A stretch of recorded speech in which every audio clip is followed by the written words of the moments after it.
ভাঙ্গা উপজেলার অখণ্ডতা রক্ষার লড়াইয়ে আপনাদের সাহসী সংগ্রাম এখনো শেষ হয়নি। চূড়ান্ত বিজয়ের লক্ষ্যে আগামী 14 তারিখ থেকে 14 সেপ্টেম্বর থেকে 16 সেপ্টেম্বর অর্থাৎ 3 দিন সকাল 6টা থেকে সন্ধ্যা 6টা পর্যন্ত সড়ক ও রেল অবরোধ চলমান থাকবে। প্রিয় ভাইয়েরা, লক্ষণীয় আমাদের এই শান্তিপূর্ণ আন্দোলনে ভাঙ্গার সর্বস্তরের জনগণ ইতিমধ্যে আমাদের সাড়া দিয়েছে, আমাদের সাথে শান্তিপূর্ণ সহ অবস্থান করেছে।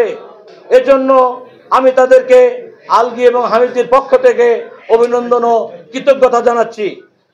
মহাসড়ক অবরোধের স্থান হবে হাসপাতাল গেট হইতে রেলওয়ে পর্যন্ত, Saudi bus stand, Munshirabad bus stand, Pukhuria bus stand, Hamirdi bus stand, Pulia bus stand, Pukhuria rail crossing, Madhabpur bus stand. অবরোধের স্থানগুলি আন্দোলনের সমন্বয় কমিটি কর্তৃক নির্ধারিত স্থানে ব্যতীত অন্য কোথাও কেউ নিজ দায়িত্বে নিয়ে অবস্থান নেবেন না। আপনাদের সকলকে ধন্যবাদ জানিয়ে শেষ করছি।